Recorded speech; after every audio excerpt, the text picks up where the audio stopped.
Alors bonsoir, je suis très heureux que vous me revoyiez après quelques semaines, étant donné que les fêtes tombaient pendant lundi soir, mardi, mercredi, donc ce n'était pas faisable de faire le shiur juste après les fêtes.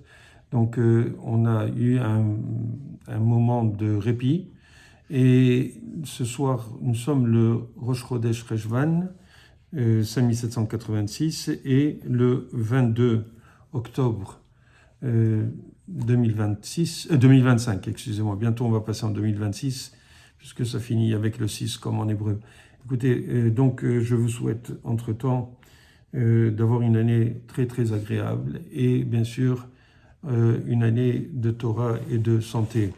Et la santé spirituelle est beaucoup plus importante des fois que la santé physique parce que c'est elle qui soutient la santé physique. En fait, ce soir, je voulais vous parler d'un sujet qui m'a beaucoup travaillé pendant ces 2 dernières années, à partir du 7 octobre. C'était les otages, nos otages qui étaient à Gaza. Et le thème de ce soir, c'est le retour des otages. Remercier Akadosh Baruch Hu. Donc, c'est un sujet, comme je vous ai dit, qui m'a beaucoup préoccupé, qui nous a tous touchés d'ailleurs. Et parmi tant d'autres dans le monde, j'ai lu des Teilim chaque jour, pratiquement, pour le retour des otages.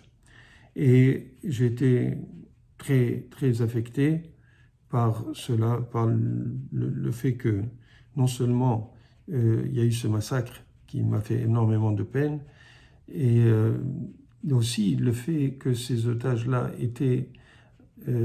souffraient là où ils étaient. Grâce à Dieu, il y a eu des miracles. Il y a eu des miracles.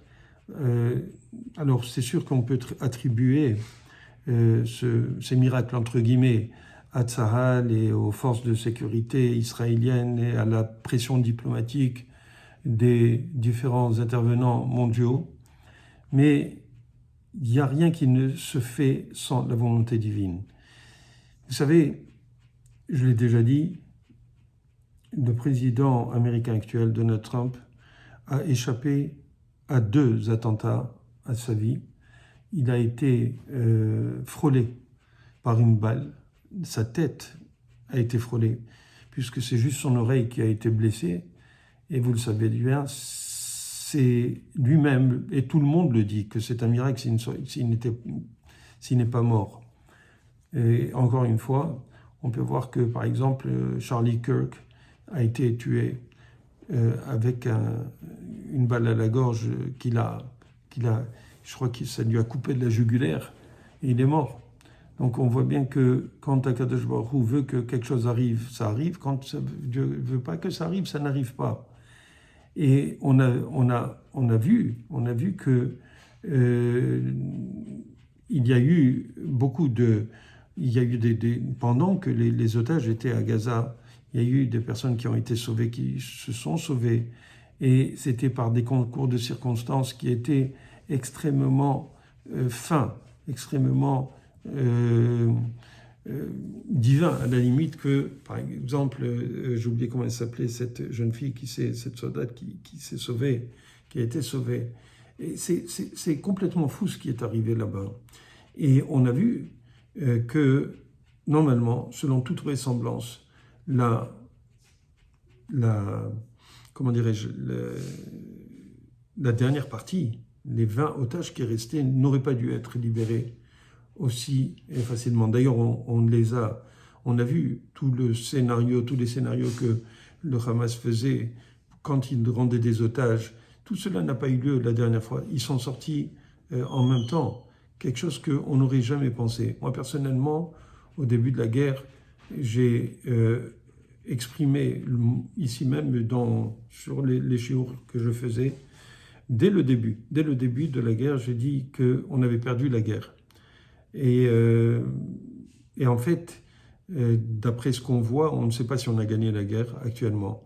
Et je disais simplement, soit on va voir les otages qui vont revenir vivants mais à ce moment-là, on aura perdu la guerre parce que on aura flanché devant le Hamas, soit on n'aura pas les otages et on vaincra le Hamas.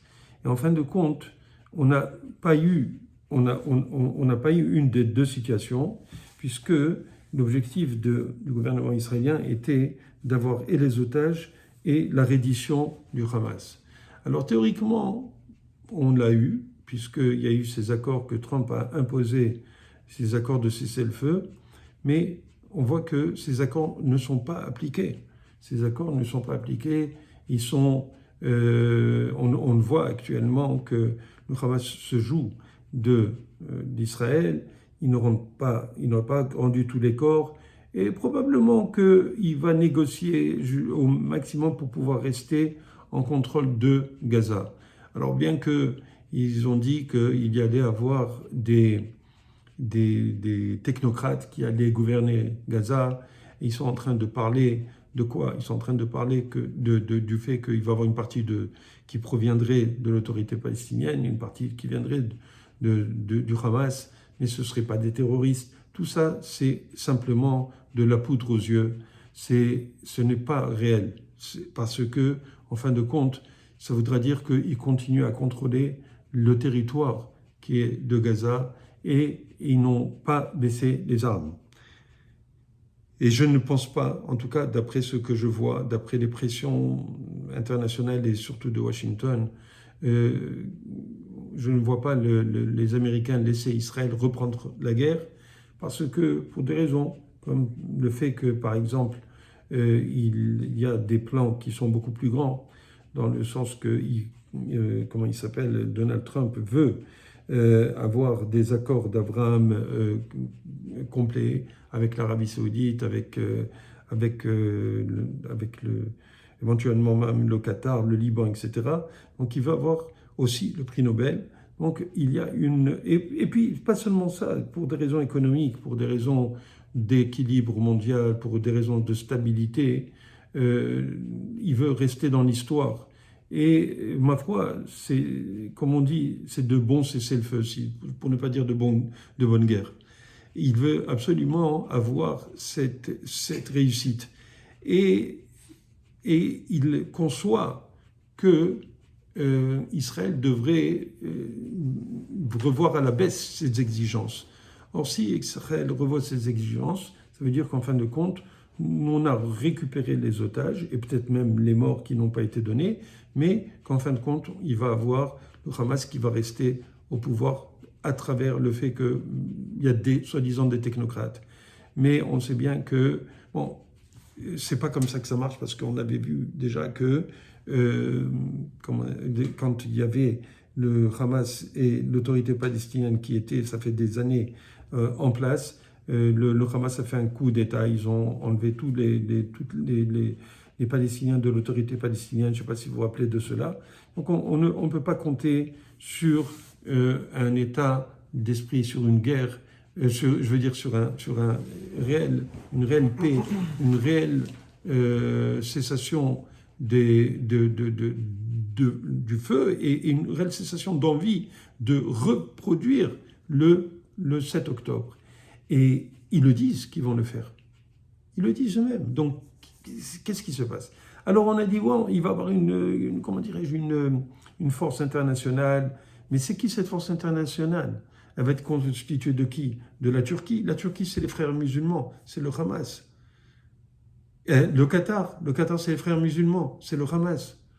Ces gens-là, et en plus, ils sont maintenant à Gaza, on voit qu'ils essayent de mettre le pied dedans. Donc on voit qu'en fin de compte, pris de tous les côtés, on va revenir à une situation, à moins qu'Israël mette son pied par terre et qu'elle dise on ne veut pas ces gens-là, et peut-être qu'ils pourront le faire parce que l'Arabie Saoudite n'est pas intéressée par les frères musulmans. Donc alors peut-être que l'Arabie Saoudite va faire de la pression sur les Américains pour qu'en fin de compte les Américains ne laissent pas la Turquie et le Qatar mettre des soldats à Gaza qui viendraient aider le Hamas. On est dans une situation, dans un embroglio qui, d'après moi, n'est pas prêt d'être terminé. Et même si selon ce qui est écrit, c'est écrit qu'il y allait avoir un cessez-le-feu et qu'ils allaient baisser les armes et qu'ils allaient rendre les armes et qu'ils allaient disparaître de la circulation. En tout cas, je ne le vois pas encore arriver. Et si ça arrive, alors ce sera un deuxième miracle. Parce que le premier miracle, c'est quoi? C'est le fait que les otages ont été libérés. C'est le fait qu'ils ont accepté. Ils ont accepté. Alors, pourquoi ils ont accepté? Comme je vous ai dit, c'était la pression militaire qu'Israël a mise sur le Hamas quand ils sont rentrés à Gaza. C'est la pression diplomatique par Donald Trump, les menaces, et puis aussi le fait ils ont fait une attaque sur le Qatar, à Doha, les Israéliens, même s'ils ont raté. Et by the way, je voudrais faire une petite parenthèse. Quand ils ont attaqué, ils voulaient détruire. Ils auraient pu le faire, ça aurait été beaucoup plus facile, parce que à ce moment-là, on n'aurait pas eu le couteau sous la gorge pour accepter un cessez-le-feu qui a notre désavantage, qui est au désavantage d'Israël. S'ils avaient tué les dirigeants du Hamas à Doha, au Qatar, alors la tête du serpent aurait été complètement coupée et les gens du Hamas qui étaient à Gaza auraient simplement beaucoup plus rapidement rendu les otages. Mais Akadosh Baruch Hu a décidé autrement. Et je vais vous dire, ils étaient pratiquement, je ne sais pas si vous vous rappelez, ils étaient persuadés qu'ils avaient réussi l'opération.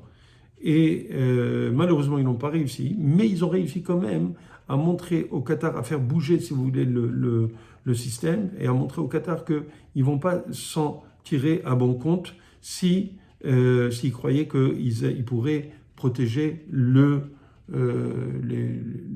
Palestiniens de Gaza et les gens du Hamas qui étaient hébergés chez eux. Donc c'est clair qu'à ce moment-là, il y avait une très grande possibilité, d'accord, que le Qatar panique, et ils ont paniqué. Et c'est Donald Trump qui a dit au Qatar qu'il leur donnait la garantie qu'Israël n'allait plus les attaquer. Mais le fait qu'il les ait attaqués et que Akadosh Baruch Hu a fait en sorte qu'ils ne réussissent pas, ça montre une chose. Ça montre qu'il y a un autre conflit. Et ce conflit, les gens ne sont pas au courant. C'est le conflit qu'il y a, c'est un conflit intérieur en Israël. C'est le conflit entre les religieux et les non-religieux. Quand on parle des religieux, c'est les Haredim, les gens qui ne vont pas à l'armée, qui ne veulent pas à l'armée parce qu'ils veulent étudier la Torah.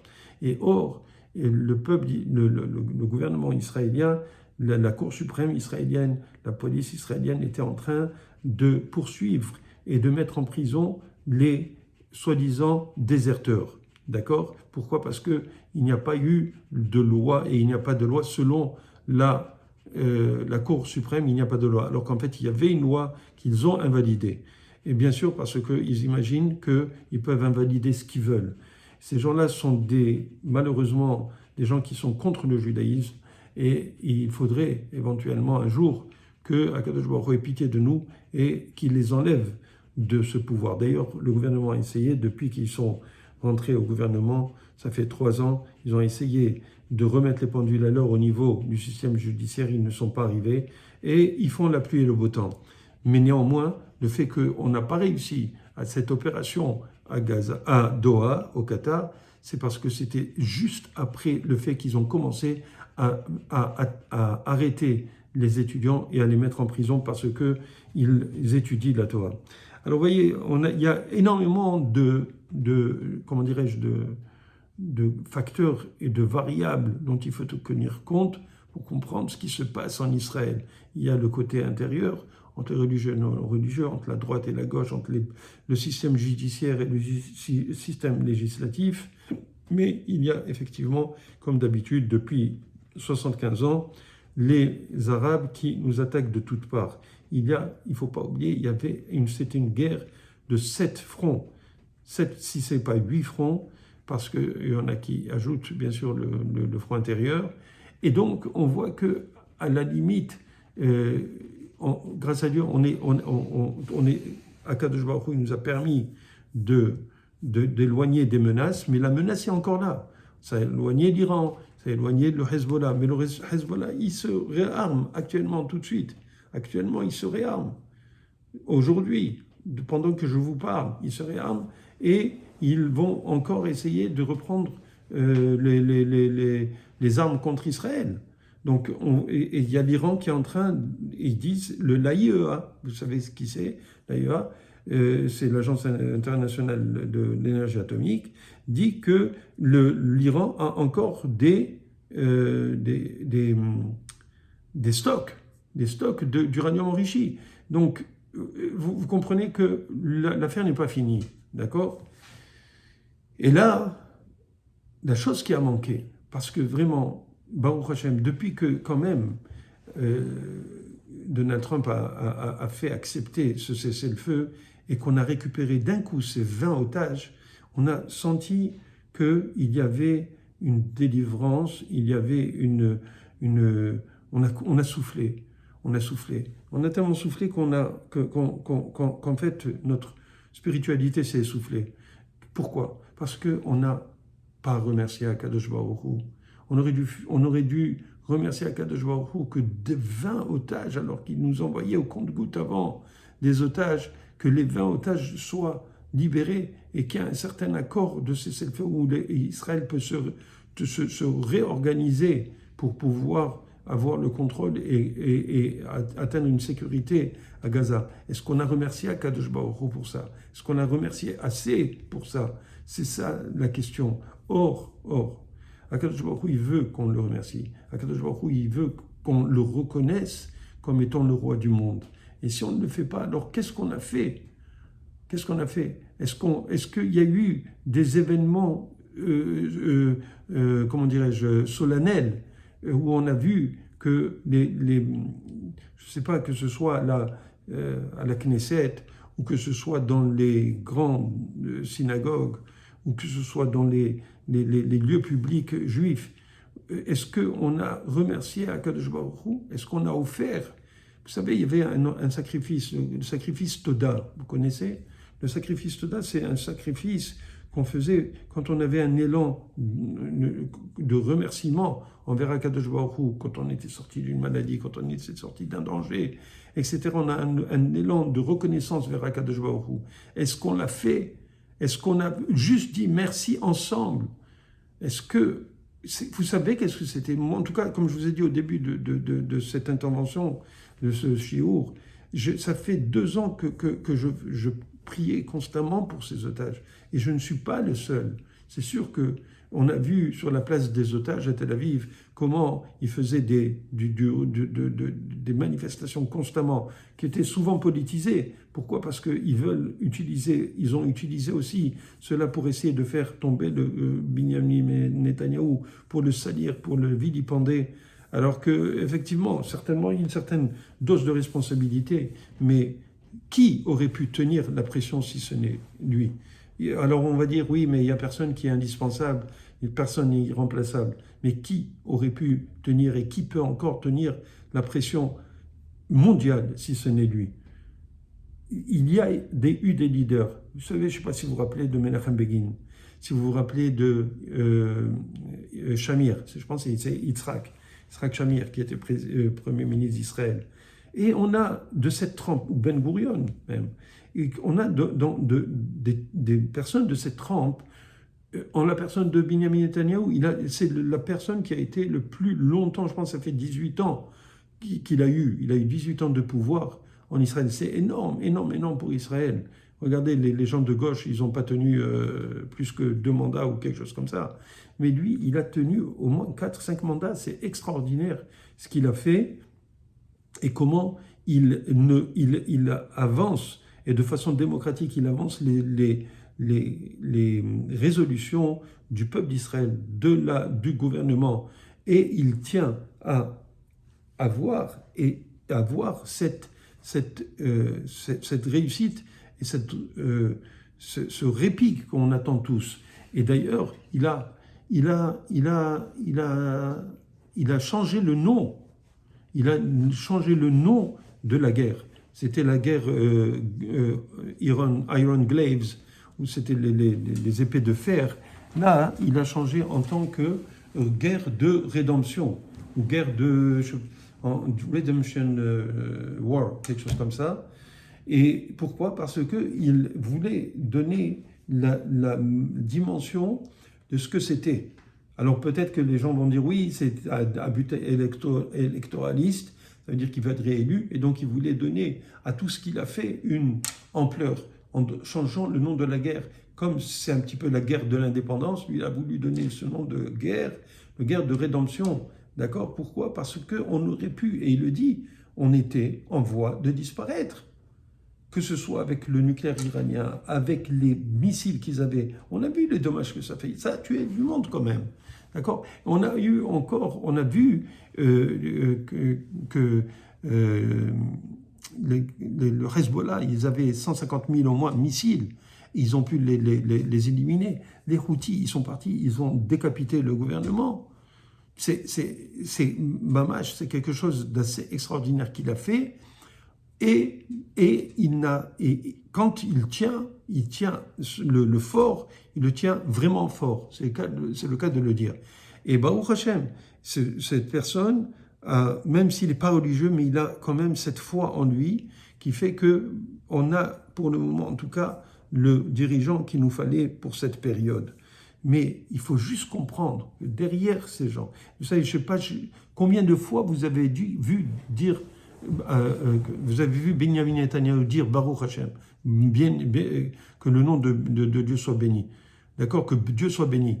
Dieu soit béni. À chaque fois, à la fin de ses discours, il dit Baruch Hashem. Ça veut dire quoi? Ça veut dire qu'il a au fond de lui, je ne sais pas, je ne pense pas que ce soit quelque chose juste pour montrer aux religieux qu'il est peut-être qu'il y a des calculs comme ça, mais on ne peut pas dans cette situation être assez froid pour ne pas ressentir ce qu'on dit. Et il le dit Baruch Hashem. Et de la même manière qu'on a vu que les otages eux-mêmes qui ont été sauvés, eux-mêmes, ils ont dit comment ils ont ressenti Akadosh Baruch Hu, comment ils ont retrouvé Akadosh Baruch Hu dans les tunnels. Dans les tunnels, ils parlaient à Dieu. Donc, il y en a un qui mettait les téphilines, même qui n'avait pas de téphilines, il faisait le geste de mettre les téphilines. Il faisait un minyan avec ses compagnons d'infortune dans les tunnels, vous comprenez, pour manifester leur foi. J'ai vu tout à l'heure un vidéo d'un des otages qui disait « J'ai fait la première fois, j'ai jeûné à Kippour complètement ». C'est extraordinaire. Juste pour ça, on devrait remercier Akadosh Baruch Hu que ces gens ont pu reconnaître Dieu. Rien que pour ça. Et bien entendu, on doit reconnaître Akadosh Baruch Hu, on doit lui reconnaître, on doit le remercier. On doit le remercier du fait que tous ces otages, 20 otages ensemble, sont sortis. C'était quelque chose qui était impensable, mes amis, impensable. Impensable. On aurait pensé qu'ils les auraient peut-être fait encore traîner 1 an, 2 ans. Vous savez, il y a un aviateur, un pilote qui était tombé en Syrie, je pense, il s'appelle Ron Arad. Jusqu'à présent, on n'a pas de nouvelles de lui. Ça fait, je ne sais pas, 40, 50 ans. C'est complètement fou. Comment ça se fait qu'on n'a pas de nouvelles? Imaginez, on les aurait perdus complètement, ces otages. Et Baruch Hashem, qu'ils ont pris le couloir de la Philadelphie pour ne pas qu'ils fassent passer les otages en Égypte, pour qu'ils les exfiltrent en Égypte.